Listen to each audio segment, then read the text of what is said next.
Hello there, my name's Brandon and I make pictures out of tiny squares. And I had a few different projects I was working on that I felt like taking a break from. So I decided to drop into one of the Pixel Dailies prompts this weekend and take on one of those challenges again.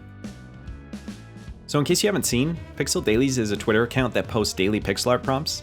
And then everyone makes and shares pixel art based on that word or phrase for the day.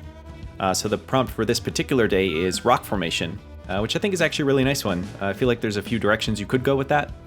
And it's always nice to do some material study, like we're just focusing on creating and rendering different pixel art materials, like rocks. It's always a good exercise.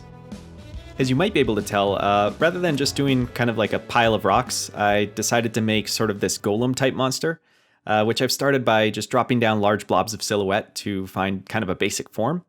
And then my plan from here is to introduce different highlight tones on top of that will create the dimension and the detail of the individual boulders and kind of smaller rocks in there. The color palette that I'm using here is called Vinnick 24, named after the guy who made it, Vinnick. And you've likely already heard of this palette, actually. It's sort of widely used by a lot of pixel artists, and for really good reasons. It's got this soft pastel-y look where different colors can mix and match really well. And it's probably like one of the most analytical palettes that I've seen, like where the color value steps are all spaced out pretty exact and evenly. So the shading and contrast comes out really well with this one, and like no matter what you're making, it's usually just really nice on the eyes, you know? The way I'm applying the palette in this piece is by first creating a silhouette for the rocks, then shading a front and top face using two different brighter tones that will kind of establish the basic lighting scheme.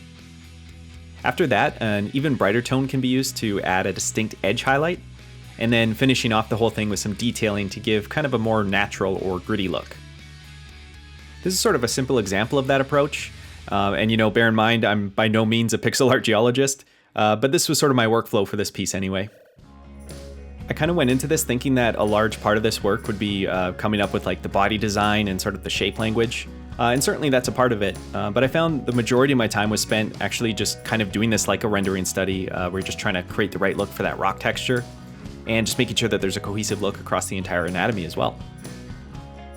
One of the things I did to try to keep it interesting was mixing up the rock sizes as well, like using a mix of small, medium, and large shapes within each body part. What worked well for the small shapes was adding these dithered sections to give kind of a gravelly texture. I probably went a little bit crazy with them at first, but I did pull it back eventually. But I think that's all sort of part of finding the design in something like this. I think there has to be a little bit of a natural quality, where there can be a lot of imperfections or different textures and details. So I found it was just about doing laps around the piece and trying to find where it's important to pull detail out of a certain area or not. In finishing up the design, I gave him a few eyes, of course, and then I also grabbed a few of the green tones to create a bit of a mossy coloring around the rocks, which helps give it sort of this weathered look, and makes it feel a little bit more natural. Once again, you can see how well this palette mixes and matches just by the way these greens sit nicely on top of those existing rock colors.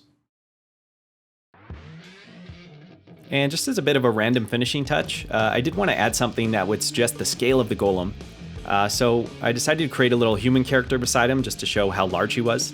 And kind of playing off the word rock from the prompt in a bit of a different way, I turned him into this little guitar player who's, I guess, facing off against the golem using just the power of rock. The sprite here is only about 19 pixels tall, but just enough space to find a strong stance.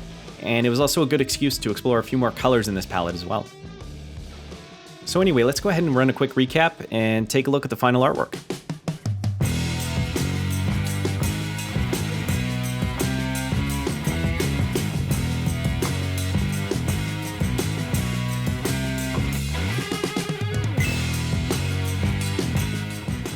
All right, so there we are. I had no idea I was going to be making this today, but that's sort of the fun in jumping into one of these prompts.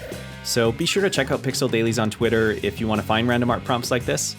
And also try out the Vinnick 24 palette if you haven't already. So thank you for watching, and take care and keep it square.